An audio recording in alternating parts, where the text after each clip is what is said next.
Tiene la palabra el diputado Gustavo Aguirre. Hola. Bueno, señora presidenta, ya estamos llegando, tengo entendido, al fin de las exposiciones de los diputados y diputadas de esta Cámara. Quiero celebrar que han podido expresarse todos los bloques, dar su punto de vista y, por supuesto, marcar su posición frente al despacho de mayoría y también, en algunos casos, al despacho de minoría que se están tratando en este momento. La verdad que me hubiera gustado empezar a explicar este proyecto pero lamentablemente, bueno, tengo la obligación de contestar o de dar por lo menos nuestra postura frente a los discursos que han realizado los diputados y diputadas que me antecedieron en la palabra. La verdad que es muy difícil seguir un hilo conductor debido a lo que consideramos que son discursos plagados de contradicciones y peor aún en algunos casos de falacias que lo único que buscan es generar golpes de impacto negativo en algún sector de la sociedad que pueda haberse preocupado por esta ley. La verdad que eso también la gente está cansada, también está cansada de esa oposición vacía, una oposición que se contradice permanentemente. Por ejemplo, hemos escuchado a representantes del bloque que presentó el proyecto, que firmó el proyecto en minoría, hablando de que todo esto empezó en la época de los 90, en la década del 90, con el gobierno de Carlos Menem y Domingo Cavallo, que ahí fue la gran pérdida de las provincias con respecto a la caída de la coparticipación.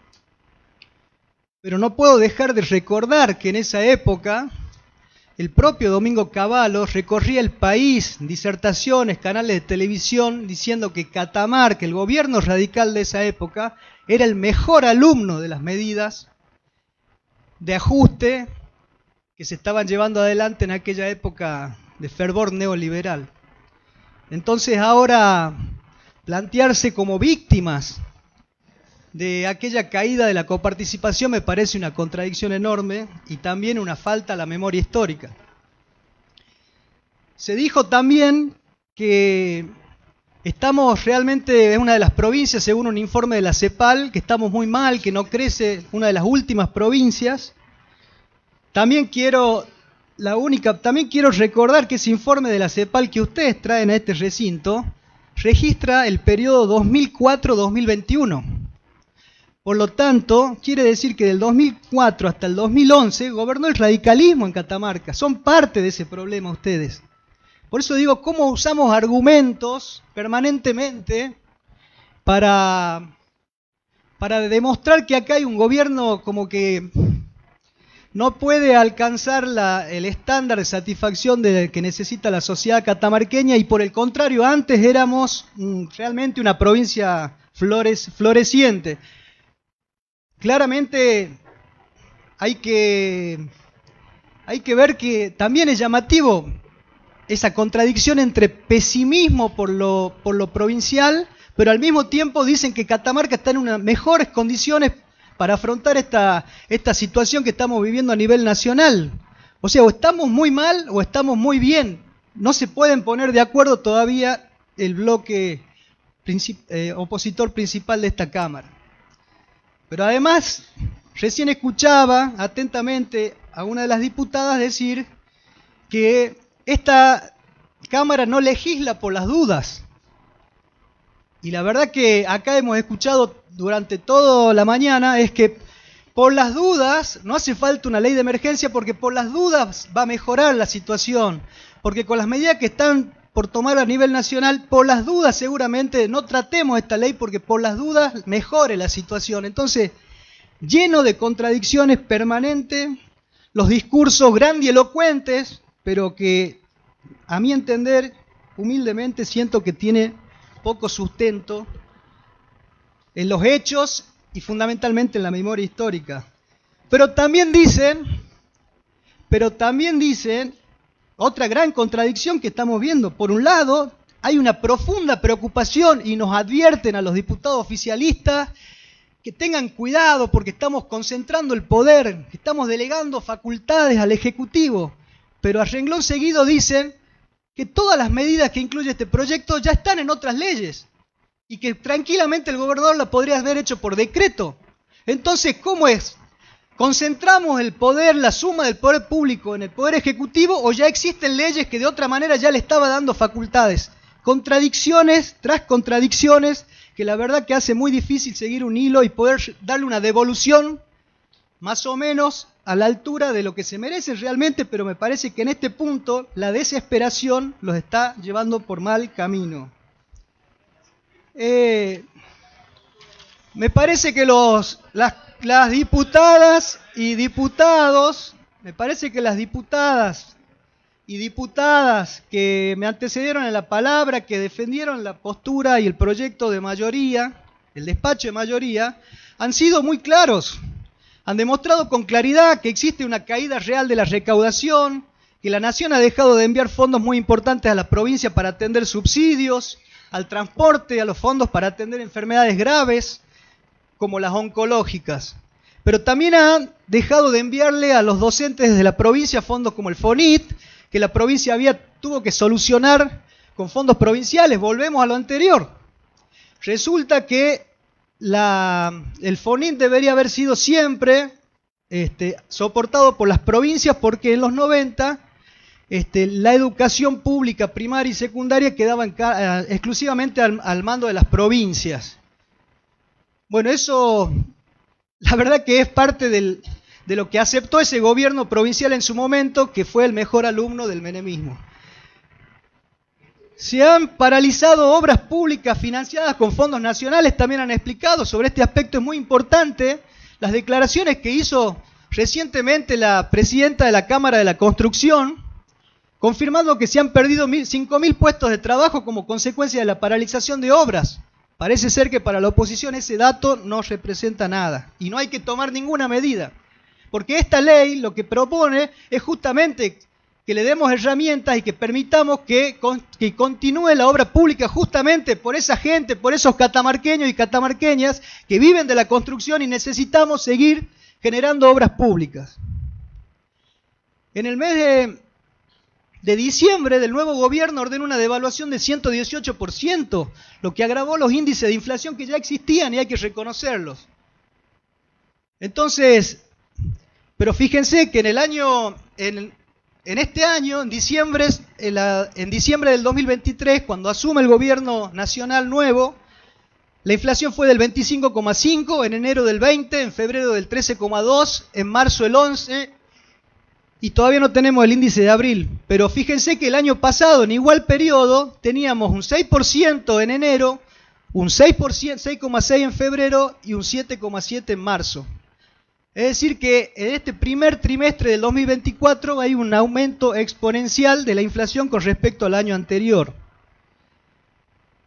Estos incrementos, además de impactar de lleno en las familias catamarqueñas, también lo hacen en la capacidad de compra del Estado.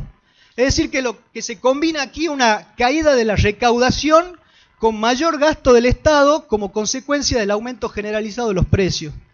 Hay que decirlo, también ustedes mismos lo dijeron, hay un aumento de la pobreza en el país y en la provincia. También necesitamos herramientas concretas. Y este proyecto de ley ha logrado, con el trabajo y el esfuerzo de todos los diputados de la comisión y diputadas, que se incluya un orden de prioridades, además de dinamizar la obra pública, atender cuestiones sociales, atender cuestiones de enfermedades graves como las oncológicas, o el dengue, o el COVID, los alimentos para los comedores educativos o escolares. En definitiva, tiene prioridades bien marcadas que esta ley contempla.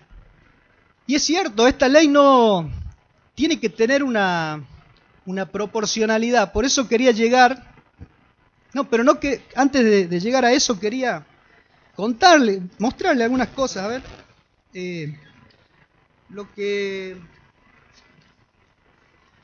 lo lo que dijeron los diputados provinciales de la oposición en esta Cámara cuando presentan proyectos.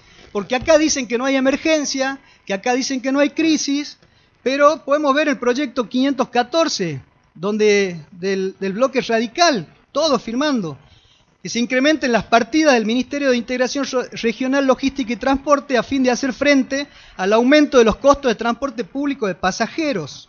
Y entre otras cosas dice que estas medidas tomadas por el gobierno nacional en materia de reducción de subsidios con afectación específica al transporte, parte de un conjunto de medidas que persiguen la restricción del gasto, nos ponen en estado de alerta a fin de pensar cómo podemos ir en ayuda de aquellas personas que habitualmente se conducen en transporte. Nos preocupa especialmente el impacto directo que estas medidas tendrán en las clases de menos pudientes. Entonces, dice, es parte de la contradicción. Acá dicen que no hay emergencia, que no hay crisis, pero cuando presentan los proyectos, dicen, solicitamos al Poder Ejecutivo incrementar las partidas al Ministerio de Logística y Transporte, a fin de hacer frente al incremento de los costos de transporte, a fin de lograr un mayor grado de igualdad poblacional. Pero miren lo que dice, consideramos que invertir los recursos provinciales en servicios de calidad es crucial para proporcionar beneficios tangibles a la población, aliviar la crisis económica que afecta a la nación y a la provincia y fomentar el bienestar social. O sea, o estamos en crisis, no estamos en crisis, es emergencia, no es emergencia, contradicción permanente. Después sale proyecto 36 del Frente Amplio Catamarqueño. Realice un planteo judicial de características similares al realizado por el gobierno de Chubut para reclamar el reintegro de las partidas correspondientes. Bueno, esta ley busca eso, que el gobierno tenga herramientas para afrontar esa crisis, que todavía estamos y no sabemos qué dimensiones tendrá durante el año. Pero también se ha dicho en este recinto que esta ley está plagada de inconstitucionalidad, que que nosotros nos tenemos que hacer cargo del costo político frente a la sociedad de dictar una ley que seguramente, también por las dudas, no hay que legislar por las dudas, pero por las dudas el tribunal, la Corte de Justicia, dicte la inconstitucionalidad. Por las dudas. Quiero contarles que, como acá ya se ha dicho, también han dicho los diputadas y diputados de la oposición, que existe una doctrina en la Argentina de la emergencia que le reconoce al Estado un verdadero poder de policía de emergencia. Y esta doctrina, que se ha ido construyendo sostenidamente a lo largo de muchos fallos jurisprudenciales de la Corte Suprema de Justicia de la Nación, durante más de 100 años, empezó en el año 1922 con el fallo Ercolano contra Lanteri. Pero después siguió, como por ejemplo la causa Vico, la causa Cadagán, la causa Peralta, Granada, Smith, Provincia de San Luis, Cooperativa de Trabajo FAS Limitada, Bustos, Leguizamón, Romero, Massa, Cuyarzú, entre otros fallos que han ido sosteniendo una doctrina que se ha ido reforzando durante el plazo del tiempo en nuestro país. Y en esa secuencia ininterrumpida de fallos, la Corte Suprema de Justicia ha sido condescendiente respecto de la utilización de la emergencia y sus derivados, y de ese modo ha ido estableciendo los criterios necesarios para que se dé una emergencia o para ratificar la validez de una emergencia, y también cuáles son sus limitaciones. Pero más tarde, con la reforma constitucional del año 94, también adquiere carácter legal la emergencia a partir de la introducción del artículo 76, el cual prohíbe, si bien como regla general prohíbe la delegación legislativa en el Poder Ejecutivo, pero hace una salvedad y dice, salvo en materias determinadas de administración o de emergencia pública. Es decir, que dentro de esta última mención hace referencia y le da introducción legal a la posibilidad de hacer delegaciones de facultades dentro del marco de una emergencia. Pero también quiero contar o exponer algunas de algunos párrafos que han manifestado los miembros de la Corte en algunos fallos, como por ejemplo en el caso Cadagán de 1935.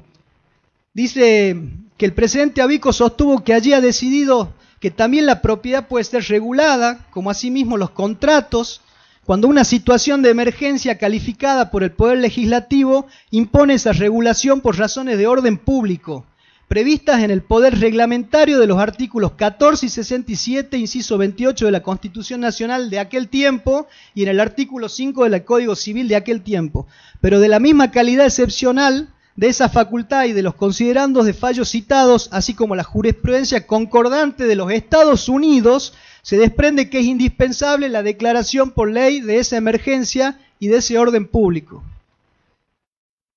No dejan expresar, bueno, ¿ha visto?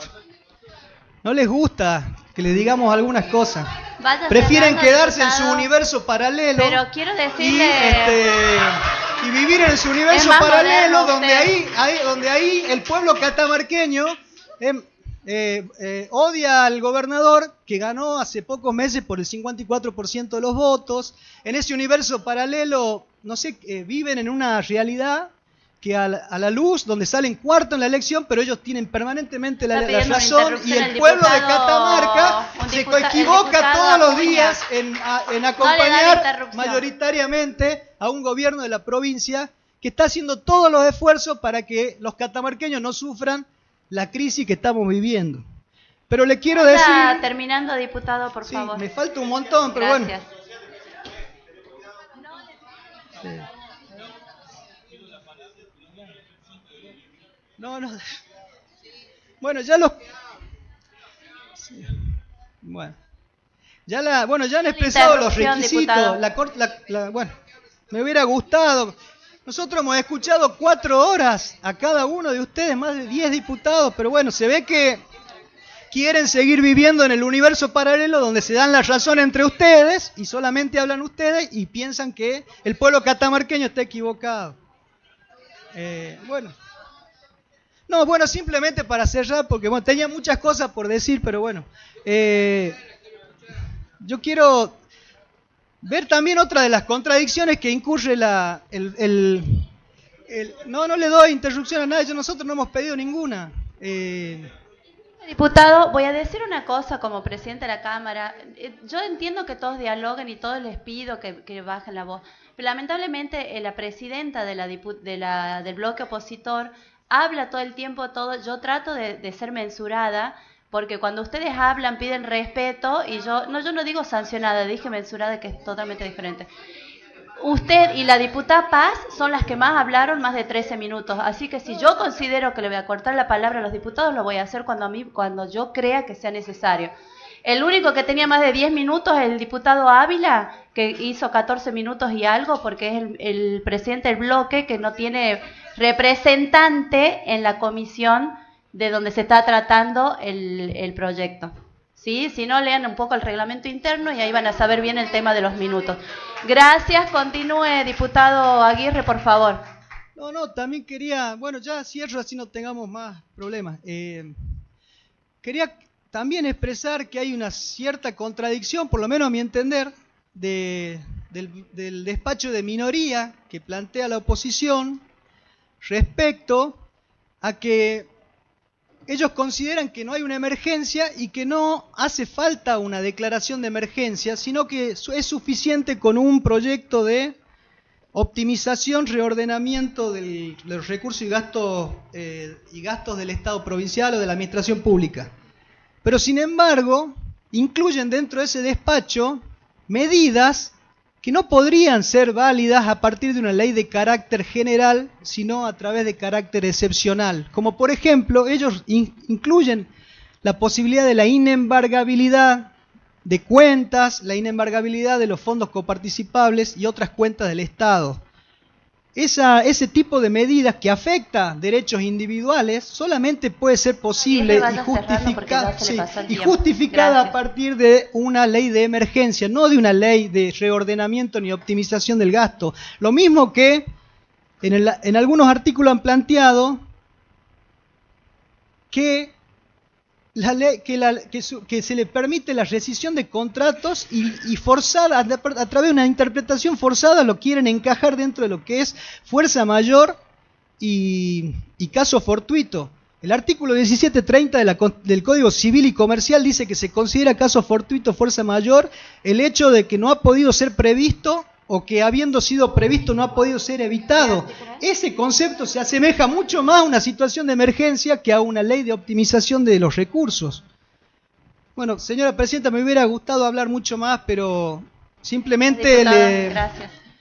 Estamos convencidos desde este Muchas proyecto gracias. político que es importante darle esta herramienta al Ejecutivo para que podamos seguir defendiendo los intereses de los catamarqueños. Y antes de terminar, solicito, ya atento que ya han hablado todos, que bueno, el cierre del debate y solicitar que como moción, que se vote en general y en particular con las modificaciones